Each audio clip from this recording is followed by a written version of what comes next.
لو أي حد فينا بيتابع رياضة في مصر فأكيد لاحظ إننا على وشك نشوف تغيير جذري.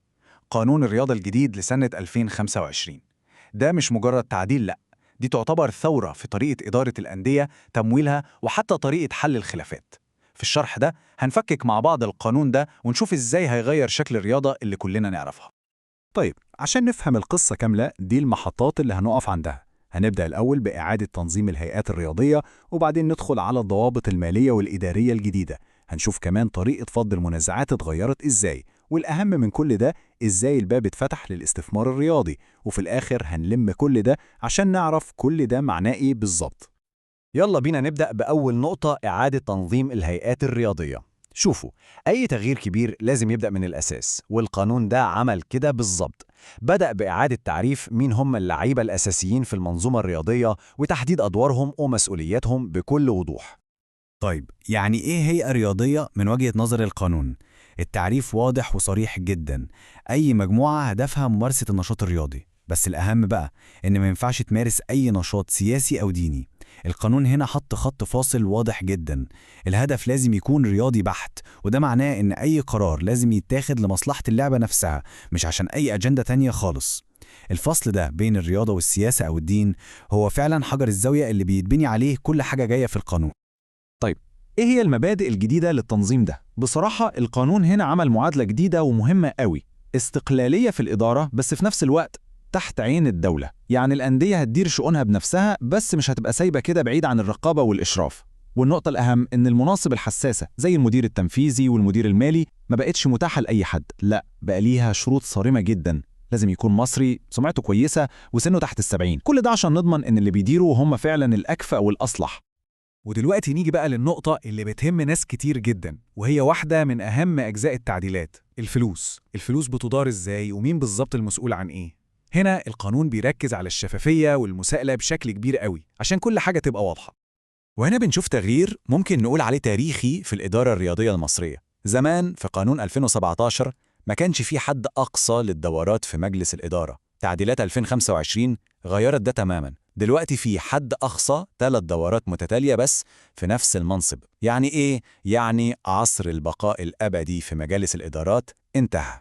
القانون بيجبر المنظومة على تجديد الدماء والأفكار، وبيمنع تحول المناصب دي لمراكز قوة شخصية. ومش بس كده، عصر الأمور العايمة زي ما بنقول خلاص انتهى. القانون الجديد حط قائمة واجبات واضحة وصريحة على كل مجلس إدارة من النهاردة: تنفيذ أحكام المحاكم، والرد على تقارير الجهات الرقابية، وصرف الدعم المالي في الحاجة اللي هو مخصص ليها بالظبط. كل ده ما بقاش اختياري، دي التزامات صريحة، والمساءلة عنها بقت مباشرة وواضحة. النقطة دي بقى في منتهى الأهمية عشان تمنع أزمة الديون اللي أغلب الأندية بتعاني منها. القاعدة دي بتقول ببساطة شديدة: ما تصرفش فلوس لسه ما جاتش. يعني إيه؟ يعني ما ينفعش مجلس الإدارة يعمل تعاقدات مستقبلية قيمتها أكبر من الفلوس اللي هو متوقعها ومعتمد إنها هتدخله. ده بيفرض انضباط مالي صارم جدا، وبيمنع الأندية إنها تغرق في الديون. تمام. طيب، احنا عارفين ان الخلافات في الرياضة دي حاجة طبيعية جدا، لكن اللي ما كانش طبيعي خالص هو ان الخلافات دي كانت بتاخد سنين وسنين في المحاكم العادية. الجديد بقى ان القانون خلق طريق مختصر وعادل، عمل محكمة متخصصة للرياضة، منظومة قضائية مستقلة هدفها الأول والأخير هو السرعة والحسم. وقلب المنظومة الجديدة دي كلها هو كيان واحد: مركز التسوية والتحكيم الرياضي المصري.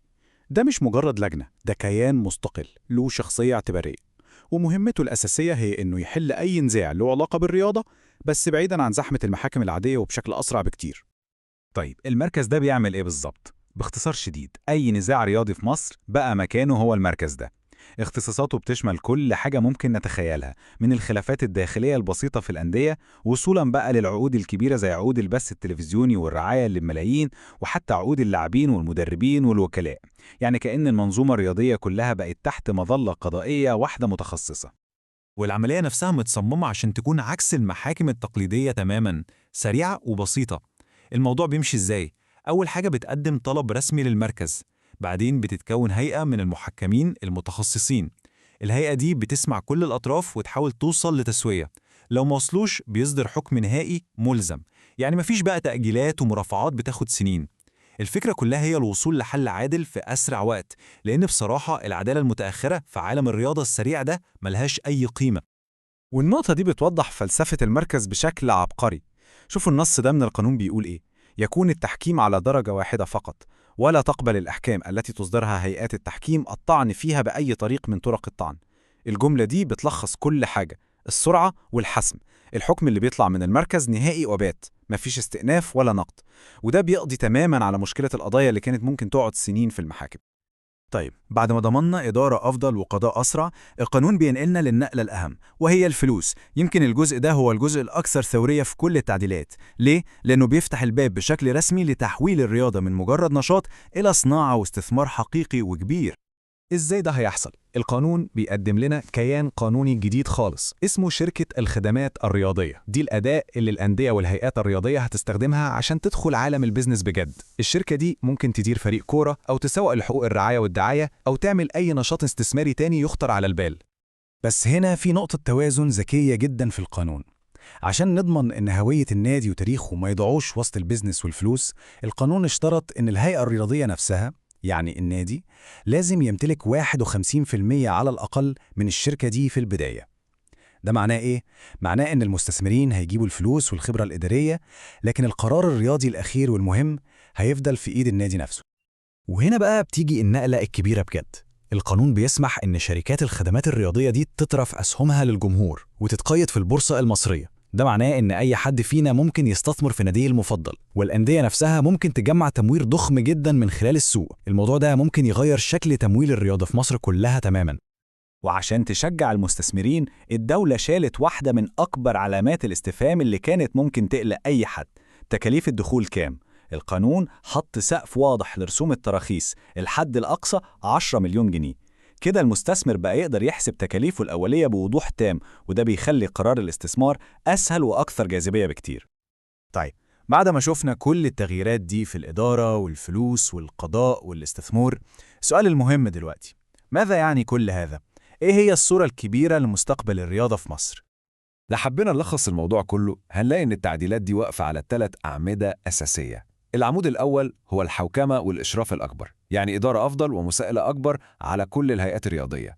الثاني هو فتح مسارات جديدة للاستثمار، وده عشان نحول الأندية من مجرد كيانات رياضية لكيانات اقتصادية احترافية. والثالث هو وجود نظام قضائي متخصص، وده عشان يضمن السرعة والحسم في أي خلاف رياضي.